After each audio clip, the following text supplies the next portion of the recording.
ولا تلبسوا الحق بالباطل، تلبیس کرنا یعنی ایک چیز کو دوسری چیز کے ساتھ اس طرح سے ملا دینا کہ حق اور باطل کی پہچان نہ ہو، یعنی مسائل کو اس طرح سے گڈ مڈ کر دینا کہ حق اور باطل کی پہچان نہ ہو سکے، لوگوں کو مغالطہ دینے کے لیے صحیح مسائل میں غلط چیزوں کو شامل کر دینا، جھوٹ اور بناوٹی مسائل کو قرآن کہہ کر پیش کرنا کہ قرآن میں یہ آیا ہے اور حدیث میں یہ آیا ہے، کیونکہ ہر بندہ قرآن تو نہیں پڑھا ہوا، اور بہت سے قرآن مجید پڑھے ہوئے بھی ایسے ہیں جو اس میں سے مسائل اخذ نہیں کر سکتے، آیت پڑھ لیتے ہیں لیکن ان کو یہ نہیں پتہ چلتا کہ اس میں اللہ تعالیٰ نے کون سے ہمیں احکامات دیے ہیں۔ تو ایسے لوگوں کے سامنے قرآن مجید کی غلط تفسیر کرنا یا موقع محل کے لحاظ سے قرآن کا غلط ترجمہ کر دینا، یہ چیزیں ساری تلبیس میں آ جاتی ہیں۔ یہ اللہ تعالیٰ کا 7واں حکم ہے، وَلَا تَلْبِسُوا الْحَقَّ بِالْبَاطِلِ، کہ حق کو باطل کے ساتھ نہ ملاؤ، دونوں کو خلط ملط نہ کرو۔ اور اس کی ایک تفسیر یہ بھی آتی ہے کہ نبی صلی اللہ علیہ وسلم کی جو تعریف ان کی کتابوں میں موجود تھی، یہ ابن عباس رضی اللہ تعالیٰ عنہ کی تفسیر ہے کہ یہ یہودی اس تعریف کو چھپاتے تھے، یعنی اگر ان سے کوئی پوچھتا تھا کہ کیا یہ مدینے میں آنے والے وہی ہیں جن کا تورات میں ذکر ہے، تو یہ جانتے بوجھتے ہوئے انکار کر دیتے تھے کہ یہ نہیں، وہ نہیں ہیں، اور جن کے بارے میں دیکھتے تھے کہ یہ کچھ نہ کچھ تورات پڑھتے ہیں، ان کے ساتھ کچھ اور طرح کی بات کرتے تھے۔ تو اللہ رب العزت نے ان کو فرمایا کہ تم کتمان حق نہ کرو، حق کی بات کو نہ چھپاؤ۔ یہاں یعنی اگلی آیت میں جو حکم آ رہا ہے کہ وَلَا تَكْتُمُوا الْحَقَّ وَأَنْتُمْ تَعْلَمُونَ، کہ اور تم حق کو چھپا جاتے ہو اور تم جانتے ہو، یعنی تم نبی علیہ السلام کے اوصاف کو جو تورات اور انجیل میں بیان کیے ہیں ان کے اندر جھوٹ بول کر حق اور باطل کو ایک کر دیتے ہو، اور پھر تم، یہ 8ویں بات ہے کہ تم حق کی باتوں کو چھپاتے ہو، یعنی جو جانتے ہیں ان کے ساتھ گڈ مڈ کر کے بات کرتے ہو، جو بالکل نہیں جانتے وہاں بالکل جھوٹ بول جاتے ہو اور نبی علیہ السلام کے اوصاف کو چھپا جاتے ہو۔ یا جس طرح آج کل ہمارے مسائل ہیں کہ ہم میں سے بھی بہت سے لوگ ایسے ہیں جو حق کو، مسائل کو صحیح طریقے سے بیان نہیں کرتے، بلکہ اپنا مفاد دیکھتے ہیں، اور جہاں دیکھتے ہیں کہ ہم یہ غلط کام کر رہے ہیں،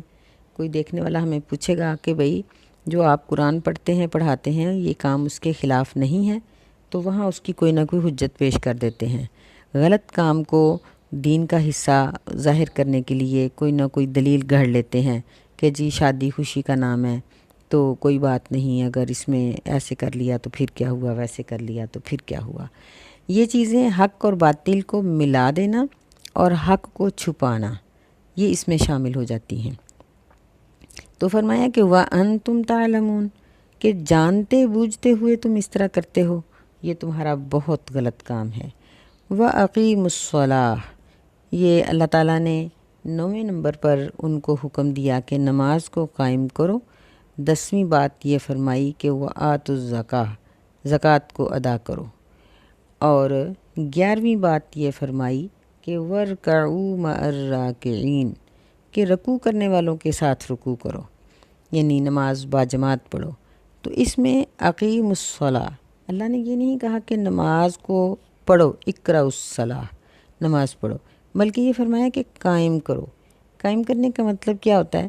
کہ نمازوں کی تعداد، ہر نماز کی رکعات، رکوع اور سجدے کا طریقہ، اور رکوع، سجدے اور نماز کے باقی ارکان میں جو دعائیں پڑھی جاتی ہیں، یہ سب کچھ شریعت کے مطابق ہو، اور پھر نماز پڑھنے کے بعد وہ کام نہ کیے جائیں جن کاموں سے نماز ضائع ہوتی ہے، اور ایسے کام کیے جائیں جن کے ساتھ نماز کی فضیلت بڑھتی ہے، مثلا سچ بولنا، اللہ کی اطاعت کرنا، حیاداری اختیار کرنا، یہ سب چیزیں، یہ ہماری پوری زندگی، دکاندار کا کاروبار، سروس کرنے والے کا طریقہ کار، کہ وہ کس ایمانداری کے ساتھ جس دفتر میں بیٹھا ہے کر رہا ہے، اور جس کا وہ ورکر ہے وہ اس کی اطاعت میں کیا کرتا ہے اور اس کی نافرمانی میں کیا کرتا ہے۔ یہ ساری زندگی انسان کی،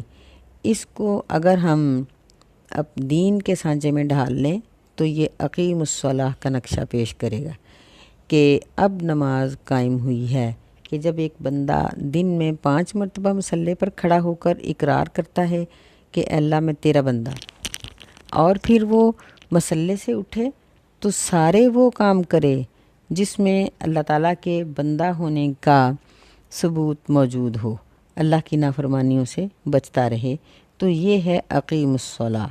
اور زکوٰۃ کی ادائیگی، یعنی یہ بھی ہم جانتے ہیں کہ زکوٰۃ 40واں حصہ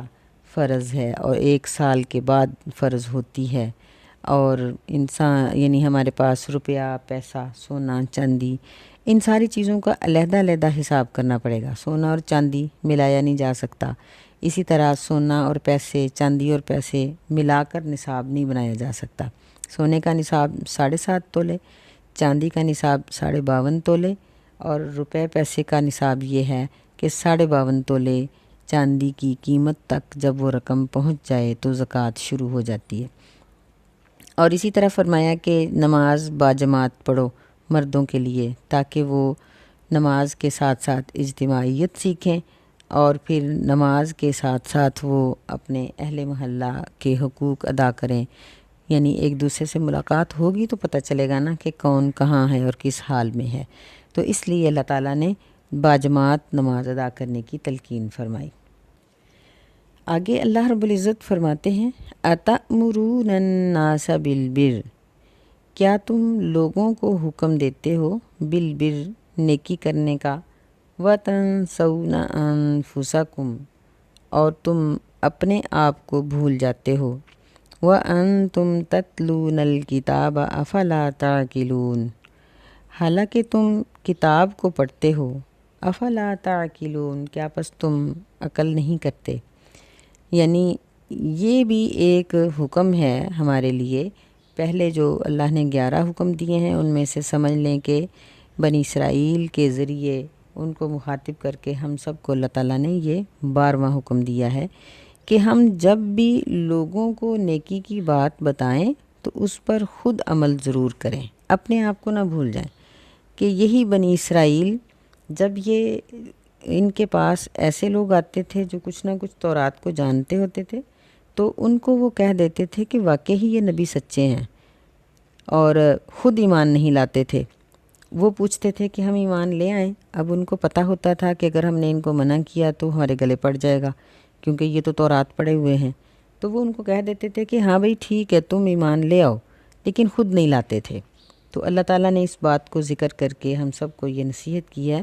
کہ ہم سے بھی بہت سے لوگ ایسے ہیں جو اولاد کو یا دوسروں کو نماز کی، حیا کی نصیحت کرتے ہیں لیکن خود اس پر عمل نہیں کرتے، تو یہ بہت بری بات ہے۔ نبی علیہ الصلوۃ والسلام نے معراج کے موقع پر دیکھا کہ جو لوگ دوسروں کو حکم کرتے ہیں اور خود عمل نہیں کرتے، ان کی عذاب کی کیفیت یہ دیکھی کہ جس طرح یہ ایک کولو کا بیل ہوتا ہے، جہاں یہ پرانے زمانے میں سرسوں کا تیل آج بھی کئی جگہوں پر نکلتا ہے، تو وہ بیل جس طرح آنکھیں باندھی ہوئی ہوتی ہیں اور گول چکر لگا رہا ہوتا ہے، اس طرح وہ شخص اپنی انتڑیوں کو لے کر جہنم میں چکر لگا رہا ہے۔ تو ایسے شخص کے پاس لوگ جہنمی آ کر پوچھیں گے کہ اے فلاں، تمہیں کیا ہوا؟ تم تو ہمیں دنیا میں نیکی کی باتیں بتایا کرتے تھے اور برائی سے منع کیا کرتے تھے، تو آج تم اتنے برے عذاب میں مبتلا ہو کہ اتنا سخت ہمیں بھی نہیں ہے۔ تو وہ کہے گا کہ ہاں میں تم لوگوں کو حکم دیتا تھا لیکن خود نہیں کرتا تھا، تمہیں روکتا تھا لیکن خود کر لیتا تھا۔ تو اللہ تعالیٰ نے بنی اسرائیل کو اور ہم سب کو ایسا کرنے سے منع کیا ہے۔ یہاں یہ مطلب نہیں ہے کہ اگر ہمارے اپنے اندر عمل نہیں ہے تو ہم دوسروں کو وہ مسئلہ نہ سنائیں، یہ بات بھی غلط ہے۔ دوسروں کو بھی نصیحت کیجئے اور اپنے آپ کو بھی نصیحت کیجئے، اور جب ہم کسی دوسرے کو کسی نیکی کی بات بتائیں گے تو ظاہر بات ہے کہ ہم خود بھی کوشش کریں گے کہ اس کے اوپر ہمارا عمل ہو جائے، ہم خود بھی عمل کرنے کی کوشش کریں گے۔ اس بات کی طرف اللہ تعالیٰ ہماری توجہ دلا رہے ہیں کہ تم یعنی ایسا نہ ہو کہ لوگوں کو نیکی کا کہتے رہو اور اپنا سلسلہ بند کر دو، اور قیامت والے دن جب اٹھو تو بجائے اس بات کے کہ ایک عالم فاضل کی شان تمہیں حاصل ہو، بجائے اس کے خود تم ذلیل و خوار ہو جاؤ۔ اللہ تعالیٰ ایسی حالت سے محفوظ رکھے۔ وَاسْتَعِینُوا بِالصَّبْرِ وَالصَّلَاةِ، یہ 13واں حکم ہے کہ یہ جتنے بھی کام اللہ تعالیٰ نے پیچھے ہمیں بتائے ہیں، ان سب پر عمل کرنے کے لیے معاون کون سی چیز ہے؟ معاون ہے صبر اور نماز۔ ان دو چیزوں کی وجہ سے پچھلے سارے کام کرنے آسان ہو جاتے ہیں جو اللہ تعالیٰ نے پیچھے 12 حکم ہمیں دیے ہیں۔ تو صبر کیا چیز ہے؟ صبر 3 قسم کا بیان کیا جاتا ہے، بعض نے 2، بعض نے 3، کہ ایک صبر ہے مصیبت کے وقت، جب تکلیف آئے، بخار چڑھے، چوٹ لگے، کوئی اور چیز، تو جزا فضا واہ ویلا کرنے کی بجائے انسان خاموشی کے ساتھ اس کو اللہ تعالیٰ کے حکم کے مطابق اس کو برداشت کر لے، کسی کی موت کا وقت ہے یا کوئی بھی ہے۔ دوسرا یہ ہے کہ اللہ تعالیٰ کی جو حرام کردہ چیزیں ہیں ان پر صبر کرنا۔ بعض نے اس کی 2 قسمیں بیان کی ہیں کہ اللہ کی اطاعت پر صبر اور اللہ تعالیٰ کی نافرمانی پر صبر۔ یعنی دیکھیں کہ جب اطاعت، چلیں سمجھ لیں کہ اطاعت میں سر فہرست نماز آ جاتی ہے، تو نماز بھی تو صبر کے ساتھ ہی پڑھی جاتی ہے نا۔ اپنا وقت دے کر، اپنی ساری اپنا آرام یا سب چیزیں چھوڑ کر، کسی سے گفتگو چھوڑ کر اٹھ کر ہم نماز پڑھتے ہیں۔ تو اسی طرح بعض اوقات گناہ بڑا لذیذ ہوتا ہے، بڑی لذت آ رہی ہوتی ہے گناہ میں، لیکن ہم اس کو صرف اس لیے چھوڑ دیتے ہیں کہ یہ گناہ ہے۔ تو یعنی یہ صبر کی اس طرح سے 3 قسمیں بن جاتی ہیں کہ آنے والی مصیبت پر صبر، اللہ کی اطاعت پر صبر۔ مثلا دیکھیں کہ نماز کے ساتھ روزہ دیکھ لیں، پھر زکوٰۃ دیکھ لیں، یہ ساری چیزیں صبر کے ساتھ ہی ہوتی ہیں۔ روزہ تو سب سے بڑا صبر ہے، تو اللہ تعالیٰ کی اطاعت میں صبر کرنا، اور پھر اللہ کی نافرمانی سے بچنے کے لیے صبر کرنا۔ تو جب ہم صبر کی عادت ڈال لیں گے تو نماز پڑھنی بھی آسان ہو جائے گی۔ تو جب ہم صبر اور نماز یہ دونوں کام کریں گے تو پیچھے جو فہرست ہمیں دی گئی ہے 12 کاموں کی، وہ سارے کام کرنے آسان ہو جائیں گے۔ مطلب یہ ہے کہ اگر کسی کو نیکی کرنی مشکل لگتی ہے، حیاداری یا کچھ بھی کام مشکل لگتا ہے، تو اس کو چاہیے کہ وہ اپنی نماز کی رکعات کو بڑھا دے، نوافل کا اہتمام شروع کر دے۔ وَإِنَّهَا لَكَبِيرَةٌ إِلَّا عَلَى الْخَاشِعِينَ، کہ نماز پڑھنے کا سلسلہ جو ہے نا یہ بڑا ہی مشکل ہے، سوائے خاشعین کے، کہ خاشعین یہ آسانی سے نماز پڑھ لیتے ہیں، ان کے لیے نماز کے لیے وقت نکالنا مشکل نہیں ہوتا، یہ اپنی مجلس سے اٹھ کے جا کے مصلی پہ کھڑے ہو جاتے ہیں۔ اس لیے خاشع کا منتر ڈرنے والے، کہ ان کو ڈر ہے کس چیز کا؟ موت کا، اللہ کے سامنے کھڑے ہونے کا، حساب و کتاب کا ڈر ہے۔ تو گویا یہ 16واں حکم اللہ تعالیٰ نے ہمیں دے دیا کہ نماز اور روزہ اگر ان دونوں کو علیحدہ گنا جائے تو 16واں نہیں، یہ 14واں حکم ہے، اور یہ خاشعین، خشوع اختیار کرنا، اللہ سے ڈرنا، عاجز ہو جانا، یہ 14واں حکم ہے۔ اور فرمایا کہ یہ ان لوگوں کے لیے جو اپنے رب کی ملاقات کا یقین رکھتے ہیں، ان کے لیے کچھ مشکل نہیں۔ الذین یظنون انہم ملاقو ربہم، وہ لوگ جو گمان کرتے ہیں کہ بے شک وہ اپنے رب سے ملاقات کرنے والے ہیں، ملاقو ملاقات کرنے والے ہیں، ربہم اپنے رب سے، وَأَنَّهُمْ إِلَيْهِ راجعون، اور بے شک وہ اسی کی طرف لوٹ کر جانے والے ہیں۔ یہاں ظن کا معنی یقین ہے۔ یہ لفظ قرآن مجید میں بہت سی جگہوں پر استعمال ہوا ہے اور بہت سے معنی میں استعمال ہوا ہے، تو آیت کے مطابق اس کا معنی کیا جائے گا۔ یہاں اس کا معنی یقین کرنا ہے، یعنی جن لوگوں کو یقین ہے کہ وہ اپنے رب سے ملاقات کرنے والے ہیں اور وہ اپنے رب کی طرف لوٹ کر جانے والے ہیں، اور اللہ تعالیٰ ان سے حساب و کتاب لینے والے ہیں،